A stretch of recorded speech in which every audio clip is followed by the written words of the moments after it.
السلام علیکم۔ آج کا جو ناول ہے اس کا نیم ہے بازی مات نہیں، اور یہ ریونج بیس، روڈ ہیرو بیس ہے، اور اس کی سٹوری بھی کافی اچھی ہے۔ چلیں سٹوری سٹارٹ کرتے ہیں۔ وہ یک ٹک سامنے بیٹھی کمپیئر ہوسٹ کو دیکھ رہا تھا۔ بہت خوبصورت صوفہ سیٹ پر نزاکت سے پراشمان و اسٹوڈیو میں موجود ہر چیز پر حاوی لگ رہی تھی۔ اس کا انداز گفتگو، اس کا لباس، اس کا خوبصورت لب و لہجہ، ہر چیز پرفیکٹ تھی۔ وہ اسے پہلی بار نہیں دیکھ رہا تھا۔ بچپن سے اب تک وہ کم از کم سینکڑوں بار اسے دیکھ چکا تھا، مگر اسے نہیں یاد تھا کہ کبھی اس کے دل نے اسے قریب سے دیکھنے کی خواہش کی ہو۔ مگر آج اس پل، اس لمحے اس کا دل شدت سے چاہا کہ اسے غور سے دیکھے، قریب سے جانچے، اس کی خوبصورتی کو محسوس کرے۔ اسے حیرت ہوئی، اسے آج تک اس کی یہ خوبصورتی نظر کیوں نہیں آئی۔ وہ اس شو میں انٹرویو کے لیے مدعو تھا۔ وہ احسن رضا تھا، ٹاپ کلاس ماڈل اور ایکٹر، جس کے ایک انٹرویو کے لیے اس نجی چینل کو بے شمار کوششیں کرنی پڑی۔ کتنی ڈھیروں اپائنٹمنٹس لینے کے بعد وہ اس شو میں آنے پر تیار ہوا تھا۔ اسے یاد آیا کہ اس کے کچھ دوستوں نے اسے خاص طور پر خبردار کیا تھا کہ وہ حفصہ طاہر سے ذرا بچ کر رہے۔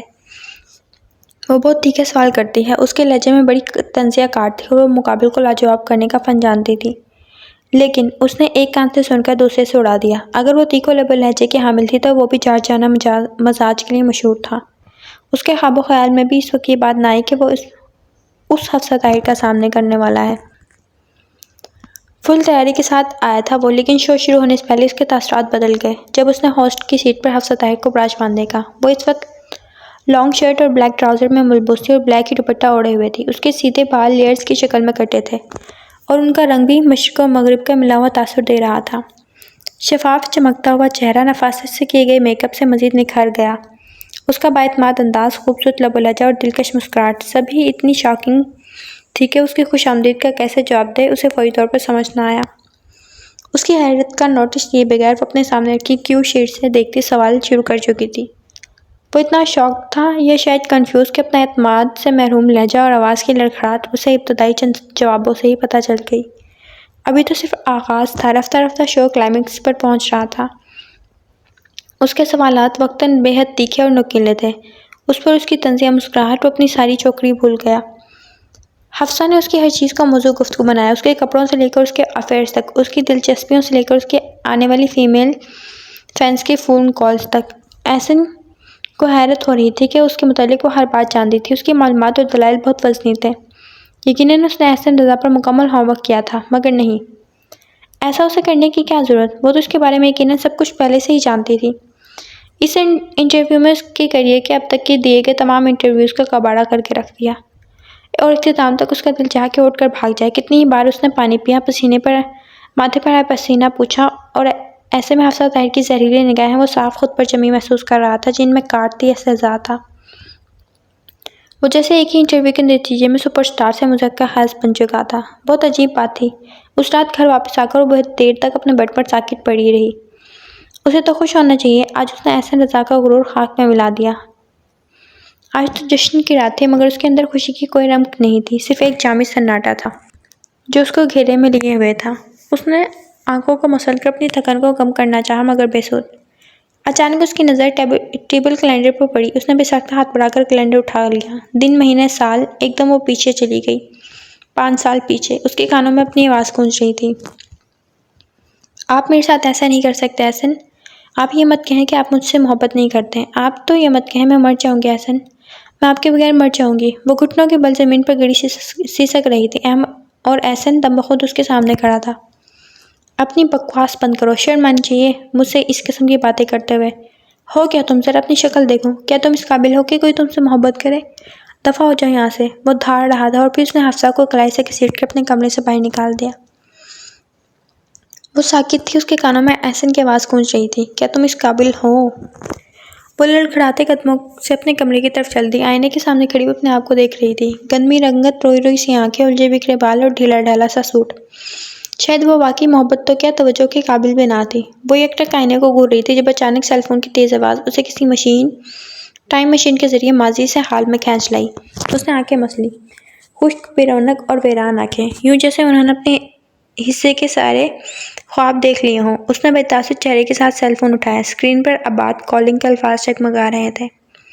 ایک طویل سانس لے کر اس نے یس پریس کیا اور فون کان سے لگایا۔ کیسے ہو آباد؟ اس کا لہجہ اکثر بدلا ہوا تھا، تو دوسری طرف وہ تھکی تھکی سی ہنسی ہنس دیا۔ ٹھیک ہوں تم؟ میں بھی ٹھیک ہوں۔ مصروف تو نہیں تھی؟ اس نے پوچھا۔ نہیں حفصہ، وہ سر تاہ بھر کے بولا، اور کتنا انتظار کرواؤ گی؟ کتنی تڑپ اور بتابی تھی اب بات کے لہجے میں، وہ لب کو چل کر رہ گئی۔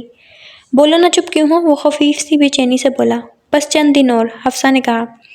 صرف چند دن نہ، دیکھ لو پھر کہیں، وہ تصدیق کی انداز میں پوچھنے لگا۔ نہیں، صرف چند دن دو مجھے، وہ مستحکم لہجے میں بولی۔ اوکے، وہ شرشار سا بولا۔ میں فون رکھ دوں؟ حفصہ نے اجازت طلب کی۔ ہاں، گڈ نائٹ، وہ کھل کر ہنسا تھا اس کے انداز پر۔ حفصہ نے فون آف کر کے سائڈ ٹیبل پر دھرا اور پیروں میں چپل ڈالتی واش روم کی جانب بڑھ گئی۔ ماضی کا کتاب کا ایک ورق کھلا، اس نے پڑھا اور کتاب بند کر دی۔ دل تو یہ چاہتا تھا کہ وہ اس ورق کو کتاب زیست سے ہی الگ کر دے، مگر یہ اپنے اختیار میں کہاں۔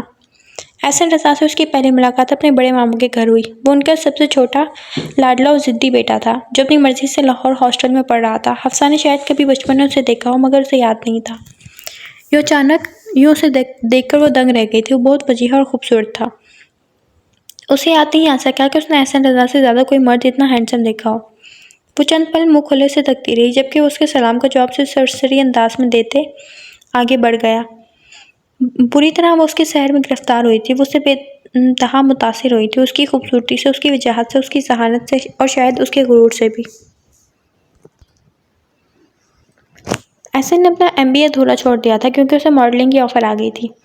اس نے ابتدائی طور پر 2-3 کمرشلز کیے، پھر تو جیسے دولت اور شہرت اس پر ٹوٹ کر برسنے لگی۔ دن بہ دن اس کی مصروفیات میں اضافہ ہوتا گیا۔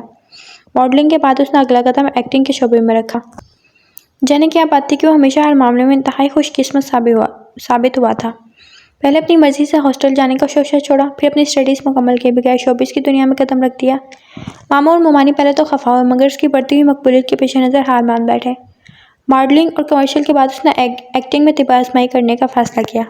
اپنے اس فیصلے کے متعلق اس نے ایک دن صبح ناشتے کی میز پر بہت اطمینان سے والدین کو آگاہ کیا۔ حسب توقع رضا حسین فوراً غصے میں آ گئے۔ اس کی بے پرواہی اور کھلنڈرانہ طبیعت سے سخت عاجز تھے۔ انہوں نے اسے بے نقد سنانے کے بعد دو ٹوک انداز میں اپنا فیصلہ سنایا کہ اب انسانوں کی طرح ان کا آفس جوائن کرنا چاہیے اسے۔ وہ حقیقتاً اس کے حوالے سے پریشان تھے۔ وہ ان کا سب سے چھوٹا بیٹا تھا۔ ان کے بڑے دونوں بیٹوں میں سے ایک ڈاکٹر اور دوسرا سول سروس میں تھا، جبکہ تیسرے نمبر پر احسن تھا، جس نے ہمیشہ اپنی مرضی کی۔ وہ درجہ ضدی اور تلخ مزاج تھا۔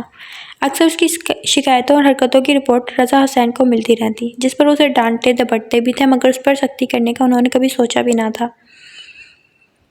احسن کے اے لیولز کے دوران انہوں نے ایسی کوشش کی تھی، مگر انہیں اس کا خمیازہ اس قدر برا بھگتنا پڑا کہ اس کے بعد وہ ڈر سے گئے۔ دوبارہ اسے سزا دینے سے انہوں نے گریز کیا۔ اے لیولز کا رزلٹ آنے سے پہلے ہی وہ ہاسٹل جانے کی ضد لگا چکا تھا۔ عالیہ نے ہر طریقے سے سمجھانے اور منانے کی کوشش کی، مگر وہ اپنی ضد پر اڑا رہا، اور حسب توقع اس نے اپنی بات منوا لی۔ اس کے بعد وہ لاہور چلا گیا۔ وہ اپنے والدین سے کبھی اتنا اٹیچ نہیں رہا کہ کسی قسم کی پریشانی کا شکار ہوتا، اس لیے بڑے مطمئن انداز میں مہینے 2 مہینے بعد انہیں اپنی شکل دکھا جاتا۔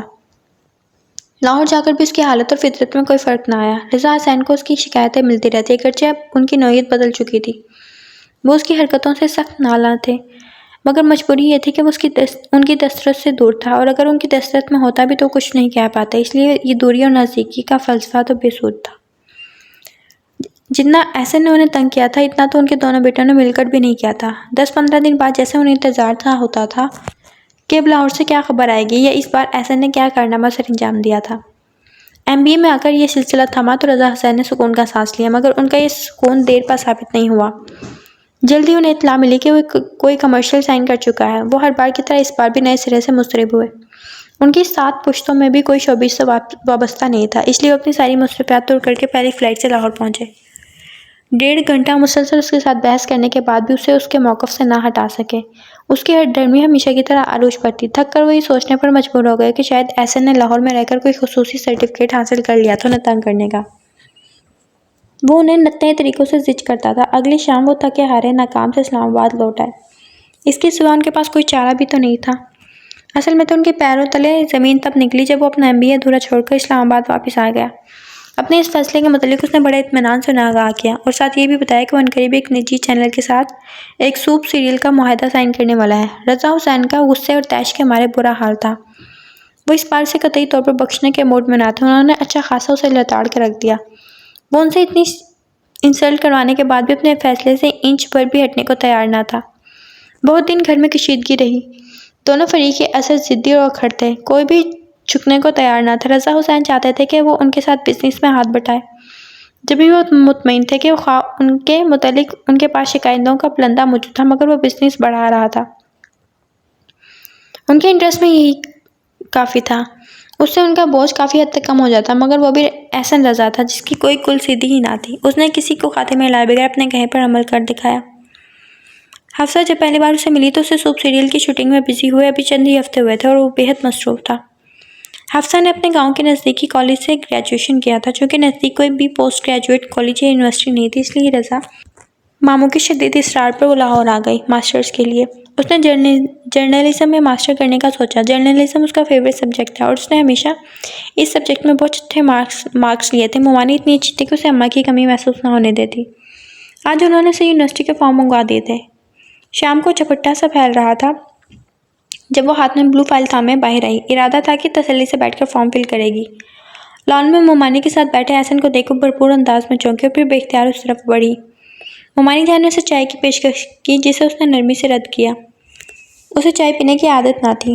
احسن کی متعلق توجہ اس کی طرف نہ تھی۔ وہ بڑے مگن انداز میں چائے کے سپ لیتے ہوئے ممانی جان سے باتوں میں مصروف تھا اور حفصہ اپنے فارم کو اکثر بھول چکی تھی۔ اس کی ساری توجہ احسن کی جانب تھی۔ اس کے بات کرنے کا انداز بہت خوبصورت تھا۔ وہ ایک ٹک اس کی طرف دیکھ رہی تھی جب بات کرتے کرتے اچانک احسن کی نظر اس پر پڑی۔ وہ اسے یوں ٹکٹی کی باندھے اپنی طرف دیکھتا پا کر چونکا، پھر اس کے لبوں پر ایک مغرور مسکراہٹ آ گئی۔ اسے اپنی دل آگئی شخصیت کا بخوبی اندازہ تھا، اس لیے یہ سب نیا نہیں تھا اس کے لیے۔ تھوڑی دیر بعد وہ اٹھ کر چلا گیا اور احسن اپنی پشت پر حفصہ کی جمی ہوئی نظریں محسوس ہوتا کار سٹارٹ کرنے لگا اور پھر یہی ہونے لگا۔ وہ اکثر اسے دیکھتی رہتی، اس نے کبھی اسے مخاطب ہونے کی کوشش نہیں کی۔ یہ چیز احسن کے لیے خاصی حیران کن تھی۔ اس کا خیال تھا کہ اس کے قریب آنے کے لیے گپ شپ یا دوستی کا سہارا لے گی۔ اسے زیادہ انتظار نہیں کرنا پڑا۔ ایک صبح وہ کسی کام کے سلسلے میں جا رہا تھا جب وہ ایک دم بھاگتی ہوئی پوچھ میں آئی۔ اس کی سانس غیر متوازن تھی۔ احسن، آپ مجھے یونیورسٹی ڈراپ کر دیں گے؟ احسن نے نظر اٹھا کر اسے دیکھا۔ لمبی قمیض اور کھلی شلوار میں دوپٹہ سر پہ جمائے کس کے باندھی چوٹی میں اس کا حلیہ خاصا خاصا، البتہ اس کا لہجہ بہت شائستہ تھا۔ ہاں کیوں نہیں؟ احسن نے گاڑی کا ڈور ان لاک کرتے ہوئے اشارہ کیا۔ گاڑی ڈرائیو کرتے ہوئے اس نے نظریں اس پر جمائیں۔ مس حفصہ، کیا پڑھتی ہیں آپ؟ احسن نے پوچھا اور اس کے یوں نظر جما کر دیکھنے سے ایک دم وہ کنفیوز ہوئی۔ احسن کو دل میں ہنسی آئی۔ کہنے کو یونیورسٹی اسٹوڈنٹ اور اعتماد نام کا بھی نہیں، اس نے اس رضائی انداز میں سوچا۔ جرنلزم میں ماسٹرز کر رہی ہوں، وہ نظریں جھکا کر بولی۔ آگے کیا کرنے کا ارادہ ہے؟ احسن نے پوچھا۔ پتہ نہیں۔ کیوں نہیں پتا؟ احسن کو حیرت ہوئی۔ میں نے بھی سوچا نہیں، وہ قدرے گڑبڑا کر بولی۔ احسن نے اس بات میں سر ہلا کر توجہ ڈرائیونگ پر مرکوز کی۔ باقی سارے راستے خاموش رہی۔ وہ جیسے ابھی تک اس مسحور کن سفر کے خمار میں گم تھی۔ چند دن مزید سرکے، اب وہ ناشتے کی ٹیبل پر اس کا حال احوال دریافت کر لیا کرتا تھا اور وہ اسی پر ہی خوش تھی۔ اپنی پڑھائی میں پوری طرح مگن تھی۔ اس کا حلیہ اب بھی ویسا تھا۔ یونیورسٹی کا ماحول بھی اس پر اثر انداز نہ ہو سکا۔ زندگی میں بڑی خوشگوار تبدیلی آئی تھی۔ وہ زندگی جو پہلے بڑی سپاٹ اور بے رنگ سی لگتی تھی، ایک دم جیسے خوشگوار رنگوں سے مزین ہو گئی۔ وہ مور کی طرح رقص عشق میں گم اپنے بھدے پاؤں یکسر فراموش کر چکی تھی۔ اس نے کبھی یہ سوچنے کی زحمت نہ کی کہ احسن اس کے بارے میں کیا خیال رکھتا ہے۔ اسے لگتا سب اس کی سوچ کی طرح اچھا ہی ہوتا رہے گا اور احسن کو پہلا سوپ سیریل آن ایئر آ گیا تھا اور اسے توقع سے زیادہ کامیابی ملی تھی۔ اسی خوشی میں اس نے گھر میں ایک گرینڈ پارٹی رکھی۔ اس پارٹی میں اس کی کو اسٹار بھی آئی۔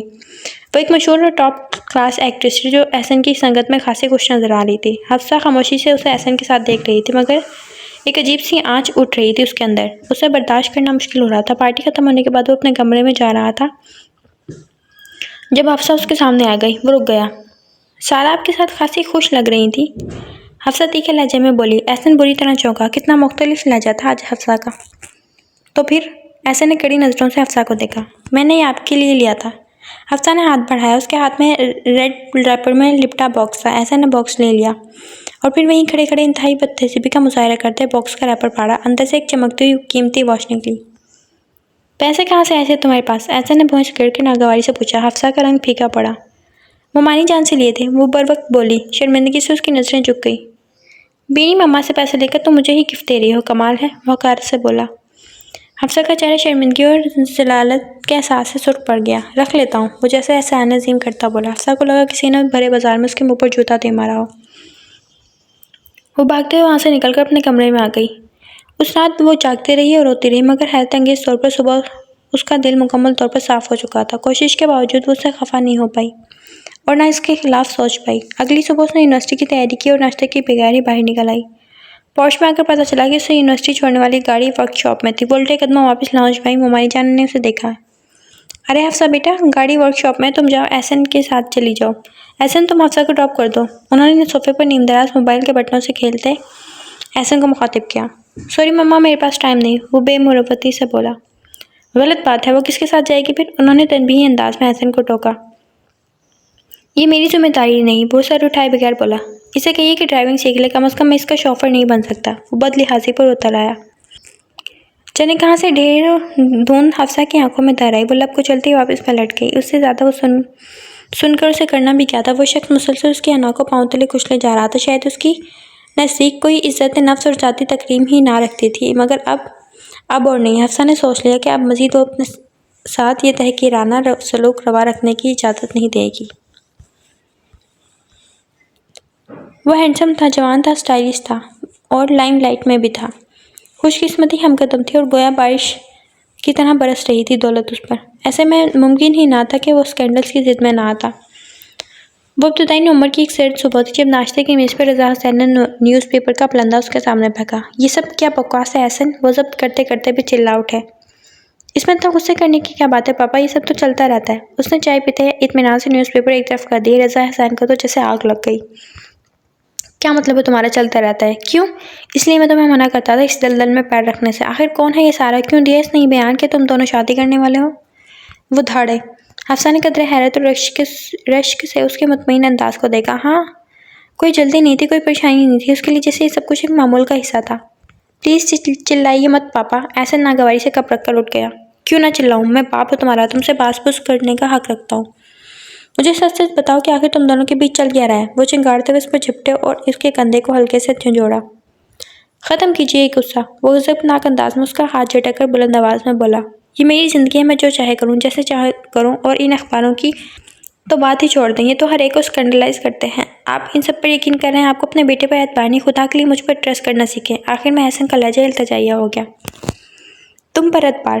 تم پر؟ کیا خوب مذاق ہے، وہ طنزیہ انداز میں بولے تو احسن پیر پٹکتا وہاں سے چلا گیا۔ رضا حسین کرسی پر گر گئے۔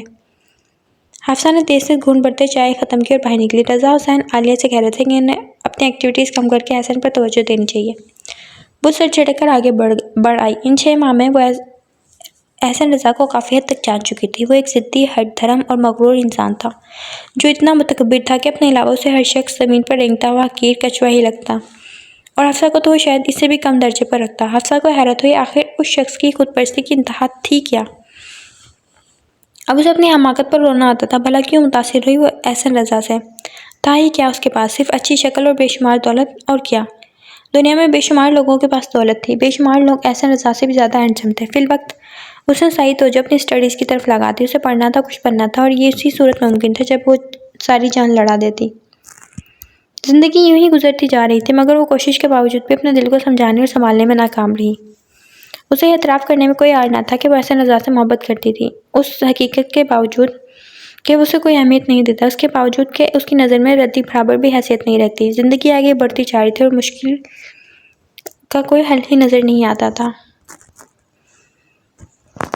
احسن رضا ملک کی ٹاپ سیلیبریٹی بن چکا تھا۔ ماڈلنگ اور ایکٹنگ دونوں فیلڈز میں اس نے اپنا لوہا منوا لیا۔ اس کی کامیابی کا خراف دن بدن بڑھتا جا رہا تھا۔ فلم لائن سے وابستہ لوگ اسے فلم نگری میں دیکھنا چاہتے تھے، مگر نہ جانے کیا وجہ تھی کہ وہ فلم سائن کرنے سے گریزاں تھا۔ حالانکہ اب وہ کامیابی کی اس عروج پر تھا کہ اسے کسی فیشن شو یا سیریل میں اس کی موجودگی خود بخود شو کی کامیابی کی دلیل بن جاتی۔ حفصہ کے فائنل ایگزامز نزدیک تھے۔ 2 سال کا عرصہ جیسے پلک جھپکتے گزر گیا۔